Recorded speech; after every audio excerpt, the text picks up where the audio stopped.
Coma வர பாக்யா செல்லியனை கூப்பிடுறாங்க. கூப்பிட்டு கன்னத்திலே அரைகிறாங்க. எதுக்காக ஆகாஷை போய் அடிச்சு அப்படின்னு. ஆண்டி என்ன பண்ணுறீங்க அப்படின்னு ஜெனி ஒரு பக்கம் பேச, அதே மாதிரி கோபி, ஈஸ்வரி அப்படின்னு எல்லாருமே பாக்யாவை தான் திட்டுறாங்க. இப்போ ஏதாவது நடந்து அவனுக்கு உயிருக்கு ஏதாவது பிரச்சனை வந்துச்சுன்னா என்னடா பண்ணுவேன்? கொஞ்சமாவது யோசிச்சு பார்த்தியா? அவன் போலீஸில் கம்ப்ளைண்ட் பண்ணியிருந்தான் அப்படின்னா இந்நேரம் கம்பி எண்ணியிருக்கணும், அது தெரிஞ்சுக்கோ அப்படின்னோடனே அவன் வந்து எப்படி என் தங்கச்சியை வந்து லவ் பண்ணலாம் அப்படின்னு திரும்பவுமே செல்லியன் புரியாமல் தான் பேசிகிட்டு இருக்காரு. அதே மாதிரி இப்போ ஜெனி கூட பாக்யாவுக்கு சப்போர்ட் பண்ணாமல் செல்லியனுக்கு சப்போர்ட் பண்ணுறாங்க. ஏன் ஆண்டி இப்போது இவ போய் அடித்தான் அப்படின்னு சொல்லிட்டு கோவப்படுறீங்களே, நீங்கள் மட்டும் செல்லியனை இப்போ அடிக்கலை அப்படின்னு சொல்லி கேட்குறாங்க ஜெனி. போலீஸில் கம்ப்ளைண்ட் பண்ணியிருந்தா தெரிஞ்சிருக்கும் ஜெனி, என்ன எவ்வளோ பிரச்சனையாக இருக்கும் தெரியுமா ஜெனி அப்படின்னோடனே கொஞ்சம் கூட சம்மந்தம் இல்லாமல் ஈஸ்வரி வந்து பாக்யாவோட தகுதி அதானே, அதனால தான் அவங்க தகுதிக்கு ஏற்ற மாதிரி இறங்கிட்டா அப்படிங்கிற மாதிரிலாம் பாக்யா வந்து பேசுகிறாங்க. இதெல்லாம் பாக்யாவுக்கு அதிர்ச்சி ஆகுது. இன்னொரு பக்கம் எழில் மட்டும் பாக்யாவுக்கு சப்போர்ட்டாக இருக்காரு. இந்த மாதிரி தப்புடா நீ பண்ணது, என்ன இருந்தாலும் நீ போய் அடிச்சிருக்கக்கூடாது, ஹாஸ்பிட்டல் அட்மிட் ஆகிற வரைக்குமா போய் அடிப்ப, தப்புடா நீ பண்ணது செல்லியன் அப்படின்னோட செல்லியன் ஆனால் புரிஞ்சிக்கவே இல்லை. இப்போ ஜெனியும் செல்லியனும் கோவமாக மேலே போயிட்டாங்க. பாக்யா என்ன சொன்னாலும் யாருமே கேட்குற மாதிரி இல்லை. இனியாவும் அழுதுகிட்டே மேலே போயிடுறாங்க.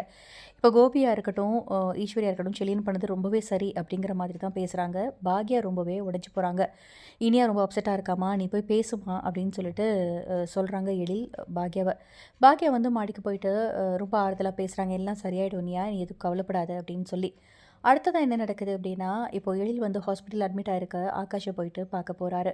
உடனே எழில் வந்து பார்த்தோன்னா, ஐயோ அண்ணா தப்பு பண்ணிட்டேன், அடிக்காதீங்க, இனிமேல் பண்ண மாட்டேன் அப்படின்னு பயந்து போய் டக்குன்னு கண்ணு முழிச்சு கத்துறாரு. ஐயோ சாரிப்பா, நான் உன்னை அடிக்கிறதுக்கு வரல, உன்கிட்ட மன்னிப்பு கேட்கறதுக்கு தான் வந்திருக்கேன் அப்படின்னு செல்விக்கிட்டையும் சாரி கேட்குறாரு. ஐயோ பரவாயில்ல, பாருங்கள் என் பையனை எப்படி பண்ணி வச்சுருக்காங்கன்னு, இன்னும் 2 வருஷமோ 3 வருஷமோ என் பையன் வந்து கலெக்டர் ஆயிடுவான், ஆனால் அதுக்குள்ளே நான் நிம்மதியாகவே இருக்க முடியாது போல இருக்கே, அவன் பண்ணது தப்பு தான் இல்லைன்னு சொல்லு, அதுக்காக இப்படியே அடிக்கணும் கண்ணு முன்னே தெரியாமல், வாழ்க்கையில் நான் ரொம்ப கஷ்டப்பட்டுட்டே இருக்கணும் என் தலையெழுத்து அப்படின்லாம் செல்வி ரொம்ப அழறாங்க. இப்போ வீட்டுக்கு வந்து எழில் வந்து எங்கே போயிருந்த அப்படின்னு சொல்லி கோபி கேட்க, ஹாஸ்பிட்டல் போயிருந்தேன். ஏன் உனக்கு உடம்பு சரியில்லையா அப்படின்னு கேட்க, அதெல்லாம் இல்லை, நான் போயிட்டு ஆகாஷை பார்த்துட்டு வந்தேன் அப்படின்னு. எவ்வளோ தைரியம் இருந்தால் நீ இங்கேருந்து ஆகாஷை பார்க்க போவேன்? நான் அப்படி தான் போவேன் அப்படிங்கிறாரு எழில்.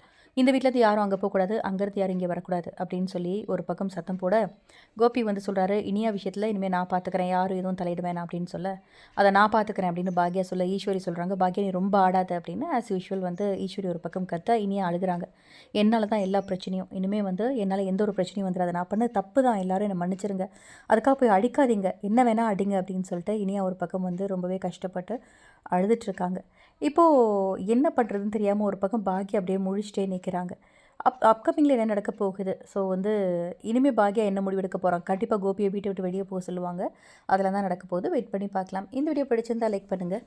அண்ட் இந்த மாதிரி அப்படி இருக்க நம்ம சேனலை சப்ஸ்கிரைப் பண்ணுங்கள். தேங்க்யூ.